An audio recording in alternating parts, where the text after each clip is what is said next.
Whether you're looking to improve your overall health or simply slim down, burning off excess fat can be quite challenging. The average person usually starts their weight loss journey with vigor and motivation, only to realize they're not entirely sure of their strategy and are just shooting in the dark with their diet plan. This causes them to yo-yo back and forth with their weight, making the entire dieting experience both frustrating and creating a negative mindset around trying it again. If you aren't able to sustainably lose weight, a change in diet is necessary. Some diets aim to curb your appetite to reduce your food intake, while others suggest restricting your calorie intake along with either fats or carbs. Yet, the sheer number of available diet plans make it difficult to get started, causing paralysis through analysis, leaving you unsure of which diet is most suitable, sustainable, and effective for you. And dietitians often put people on plans that are totally different from the foods they're used to or their current lifestyle trends, making it hard to stick with in the long term. One basic concept that needs to be understood is that weight loss can only occur in a caloric deficit, meaning you must consume lesser calories than you burn.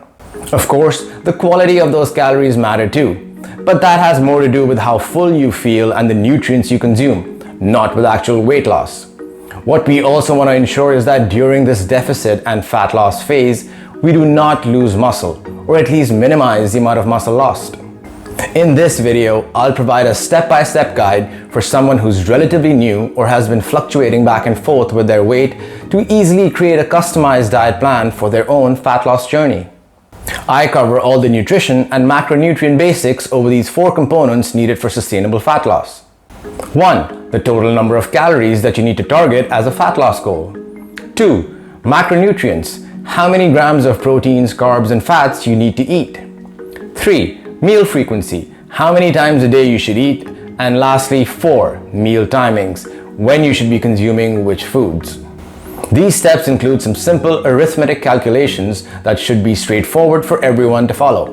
With this, you should have no problem designing and customizing a plan for yourself. Hi, I'm Rishi and thanks for stopping by my channel. I'm a practicing nutritionist with a background in human physiology and nutritional sciences. I take a holistic, scientific approach to health and wellness, using food and lifestyle changes to optimize one's nutrition, promoting longevity and healthy aging. So if you want to hack your health span and be the best version of yourself, be sure to subscribe and hit that bell icon so you don't miss anything. Let's get started with the first component, which is determining our total target calories for fat loss. Now let's consider 2 individual categories to begin with, one with a slightly higher body fat percentage and one with a slightly lower body fat percentage. The trick here is to determine if you fall into the lower or high body fat category. This is needed just for a broad perspective to put you in one of 2 categories to begin with. For the average person, the best way to do this is quickly use a free online BMI calculator. If your BMI is under 25, put yourself in the lower body fat category for the purpose of this video. Else, put yourself in the higher body fat category if your BMI exceeds 25. This is only meant to provide a rough guesstimate. I've put a link in the video notes for the free online BMI calculator. Now we're going to get into how to calculate the calories you need to consume for each of these categories. For the purpose of this video, I'll take the example of an 80 kilogram individual in both scenarios who has a high body fat percentage and a low body fat percentage. And you'll be able to customize your preferences accordingly for yourself. All you have to do is plug in your actual weight instead of the 80 kilograms used in these calculations. Now, for a person with a higher body fat percentage, the calories for you will simply be your body weight in kilograms multiplied by 20. This is your target calories to reduce body fat in general. So if your body weight is 80 kilograms, then your target calories to consume on average would be 80 times 20, which is 1,600 calories. And if you fall into the lower body fat percentage category, then you will calculate your target calories by multiplying your body weight in kilograms by 25, meaning that your target calories will be 80 times 25, which is 2,000 calories. If you are comfortable with numbers and making some more simple calculations and would prefer a slightly more accurate target for your fat loss calories, then you should use a free online TDEE calculator to guesstimate your average calories burned in a day. TDEE stands for Total Daily Energy Expenditure and is the total number of calories you burn in a day, which includes all your day's activities, including being at rest. Then, if you were in the lower body fat percentage category, reduce that number by 20% to get your target calories for fat loss.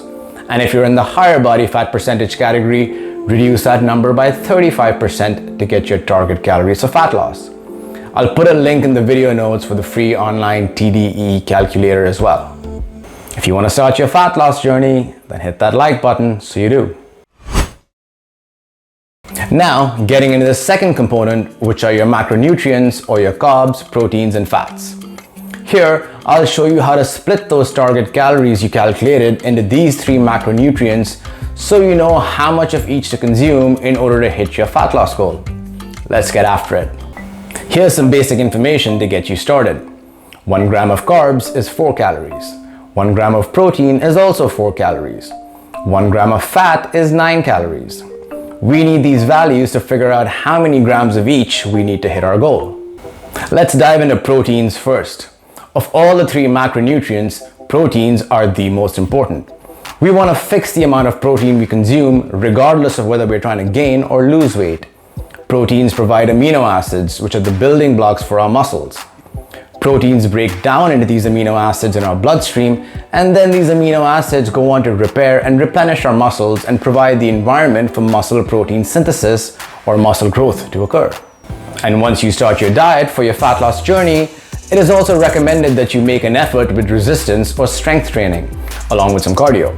When you lift weights, protein does two things. It preserves the existing muscle from degrading, as well as help you grow new muscle mass. The more muscle you save and build, the higher will be your metabolic rate. This is because muscles are very energy hungry and require more calories to survive for their maintenance. Also, what most people don't realize is that protein is essential in losing fat. Proteins use more energy during digestion than carbs or fats, which makes it easier to stick to a calorie deficit, which you're going to be on when losing weight. Protein also keeps you satisfied longer, which will make overeating less likely over time.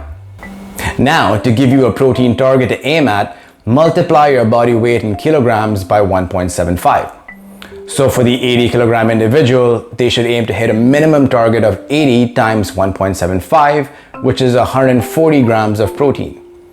Now we know that 1 gram of protein is worth 4 calories. So 140 grams of protein will be worth 140 times 4, which is 560 calories per day. Protein target is independent of your body fat percentage.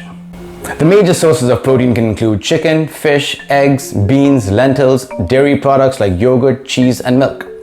Supplements may include a quality whey protein or a plant-based one. These foods should be plenty for you to hit your daily protein target. The next macro we're going to speak about is fats. Fats play a major role in our health and metabolism. In fact, they are absolutely vital, and we should never fall below a certain essential fat level. Fats manufacture most of our hormones and blood cholesterol. Even our main anabolic muscle-building hormone, testosterone, is made from cholesterol, which is made from fats. Many vitamins and minerals are fat-soluble only, so the body needs adequate dietary fats in order to efficiently absorb them. Major sources of fats include nuts like peanuts, almonds, walnuts, seeds like pumpkin, hemp, chia, and flax. Then we've got oils like ghee, butter, olive, avocado, and coconut that are all great sources. Personally, my advice is to avoid processed vegetable and seed oils like corn and sunflower that have a high omega-6 to omega-3 fatty acid ratio, making them quite inflammatory. Other foods include egg yolks, dairy like cottage cheese, and fruits like avocado. To calculate your daily fat target, we still need to consider both scenarios, the higher and lower body fat percentage body types. For the higher body fat category, your daily fat target is going to be your body weight in kilograms times 0.7. So the 80 kilogram individual with a higher body fat percentage will aim to consume 80 times 0.7, which is 56 grams of fat. And this 56 grams of fat translates into 56 and a 9, which is 504 calories from fat alone. Now, for the lower body fat percentage person, your target fat intake for the day should approximately be your body weight in kilograms times 1. Meaning for the 80 kilogram individual, it would just be 80 times 1, which is 80 grams of fat, which translates to 80 times 9, which is 720 calories of fat. Now that covers everything for fats. Lastly, we have carbohydrates. For the average person, their carb intake is going to dictate their body's energy levels through the day. Other than that, carbs are important as a pre-workout to fuel your workouts and post-training for recovery from those workouts. Most carbs essentially break down into glucose in your bloodstream, which help fuel your training, and fruits break down into fructose or fruit sugar that are used to fuel workouts as they make up liver glycogen stores. If you don't consume carbs before your workouts, your body uses stored glycogen from the liver and muscles as fuel. By ingesting dietary carbs, you are only adding to that fuel source so that you don't feel depleted during your workouts. Dietary carbs only help increase intensity of your workouts, but ideally, try and have these carbs at least 1.5 to 2 hours prior to working out. Carbs can range from a wide variety of sources, from grains like wheat, rice, oats, fruits like bananas, kiwis, apples, and starchy vegetables like potatoes and sweet potatoes. These are all the carbs you need to replenish glycogen stores in your liver and muscle, while also providing you with the necessary energy and fuel for your workouts and daily life. Now, to calculate how many carbs you need to be eating is really simple. From the total calorie target, you simply subtract the calories already reserved for proteins and fats, and whatever is left over is what you will consume by way of carbs. As for that 80 kilogram individual, whether your target calories are 1600 calories as a higher body fat percentage person or 2000 calories as a lower body fat percentage person, this is what your calculations will look like. Your calories for carbs is your total target calories for fat loss minus the calories for protein minus the calories for fats. So for the 1600 calorie target for a person with a higher body fat percentage, your calories for carbs is 1600 minus 560 minus 504, which is 536 calories for carbs, which works out to 134 grams of carbs per day after you divide 536 by 4.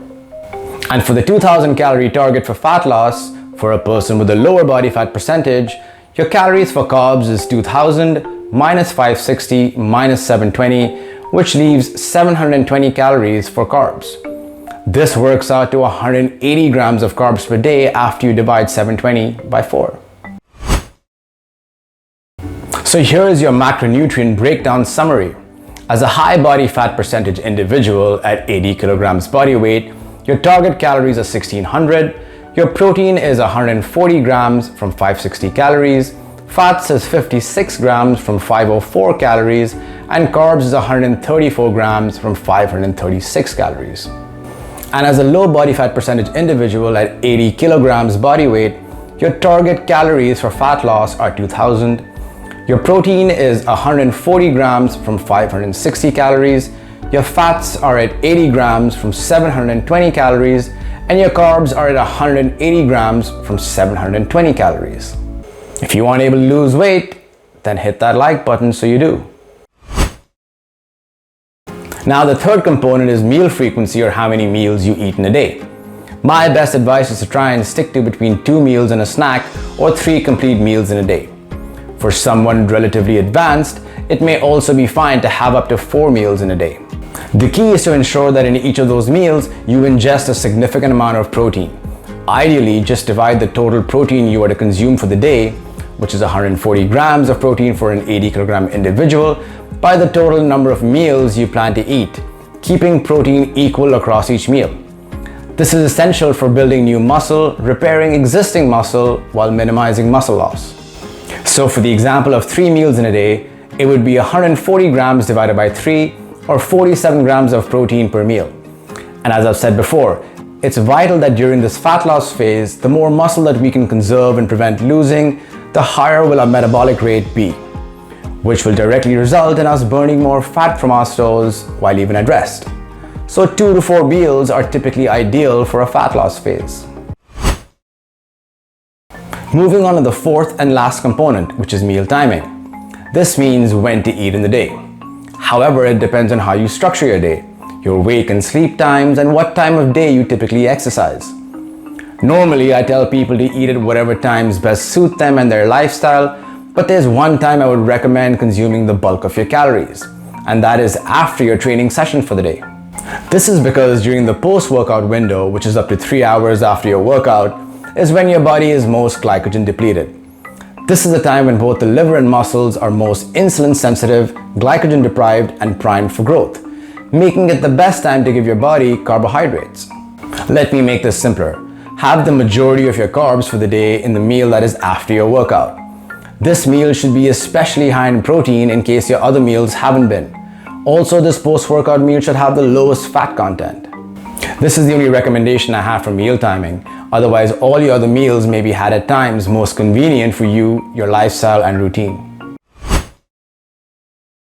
So this was a complete step-by-step guide to creating a complete customized diet plan for yourself when trying to drop weight and body fat. Now 2 weeks down the line, if you've been following this plan and feel your weight is not really dropping, then I'd recommend lowering carbs another 50 grams from your diet, which will account for a further decrease of 200 calories from your diet. This should help you drop weight quicker. Conversely, 2 weeks into this diet, if you feel like you're dropping weight quite fast and you're feeling tired, low in energy or motivation, and have more food cravings, then I'd recommend adding 50 grams of carbs to your diet, which will increase your total calories by 200. These extra 50 grams should come from whole grains like oats, sweet potatoes, wheat, or wild rice.